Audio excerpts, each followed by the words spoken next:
Hello, I'm Mark Murawski. I'm the Lycoming County Transportation Planner, and this is a part of our continuing series on the Lycoming County Transportation Plan. This plan will guide our future investments in transportation over the next 20 years and look at highways, bridges, transit, the airport, rail service, and bikeway and pedestrian facilities.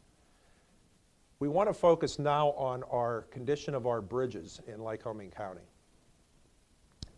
And this slide shows the grand opening of the Arch Street Du Bois Bridge over the Susquehanna River last year.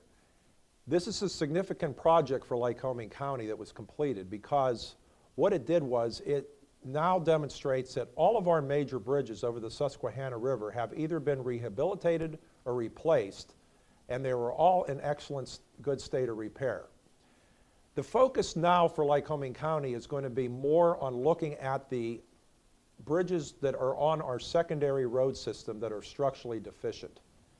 And we will now look at a summary of the condition of our bridges in terms of our entire inventory.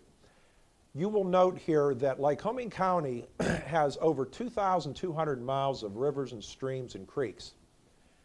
With a 2,000-mile highway system, it is important to then note that with crossing all of these water bodies, that creates a need for a lot of bridges. And in Lycoming County, we have over 723 publicly owned bridges between PennDOT and our local municipalities that are considered to be 8 feet or greater in span length. Over 71% of the bridges, or 516 of these bridges, are owned by PennDOT. The remaining 207 bridges, or 29% of them, are owned by our local municipalities. Now, federal law requires a bridge to be inspected if it's over 20 feet long, and that inspection cycle has to occur at least every 2 years, or more frequently if the bridge is in a poor condition, or if it has a weight limit restriction on it. Now, Lycoming County is unique in Pennsylvania in terms of our program that looks at inspecting all of the locally owned bridges 8 feet or greater in Lycoming County. Where in Pennsylvania, PennDOT inspects all of their bridges over 8 feet or longer. However, local municipalities and counties do not inspect their local bridges 8 feet to 20 feet, largely because the federal government does not require such inspections.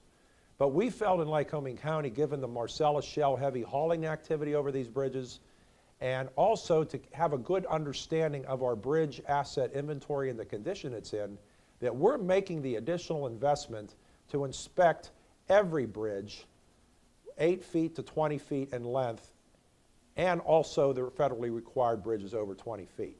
So we have the best database of any county in Pennsylvania in terms of understanding our bridge needs. Now, 20 of these bridges are also classified as fracture critical, which means that there is at least one component of the bridge that, should it fail, it could result in a collapse of the bridge.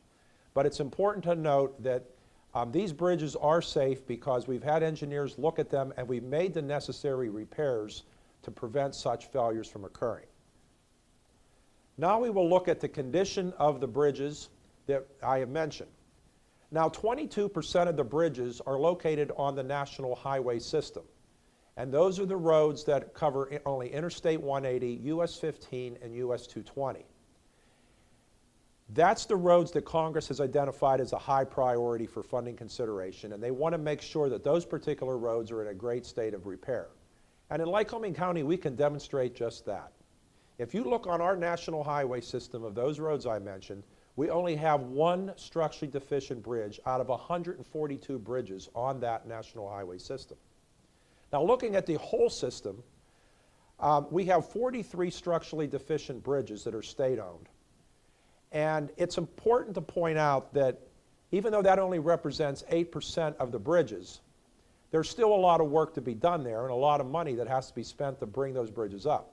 Now, when I say a bridge is structurally deficient, I do not mean that it's unsafe.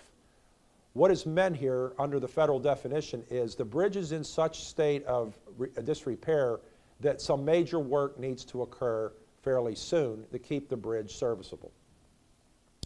Now 29% of our local bridges over 20 feet are structurally deficient, and 35% of the local bridges between 8 and 20 feet are structurally deficient.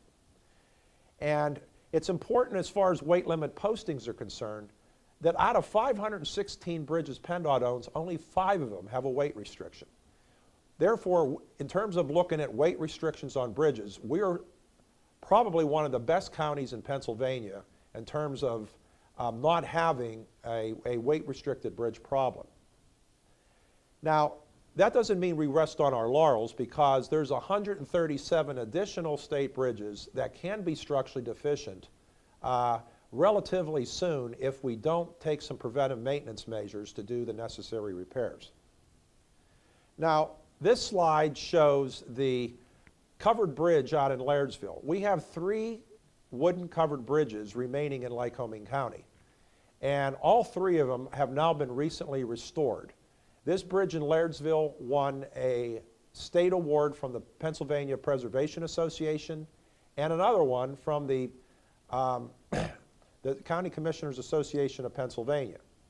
So we want to maintain our heritage of our wooden covered bridges, and we can say that this will also benefit us from tourist promotion, because a lot of people like to visit covered bridges when they're engaging in their travels. So that's a summary of our bridge condition in Lycoming County. Our bridges that carry the most traffic are in excellent condition, but the bridges on those smaller road systems need a lot of work. And although we're kind of better than the statewide average, that doesn't mean that we do not need to target some critical investments to keep those bridges serviceable so that we do not have long detours, emergency response issues, and stifle economic development. So we're looking forward to seeing you in the next series. I'm Mark Murawski, Lycoming County Transportation Planner, and good night.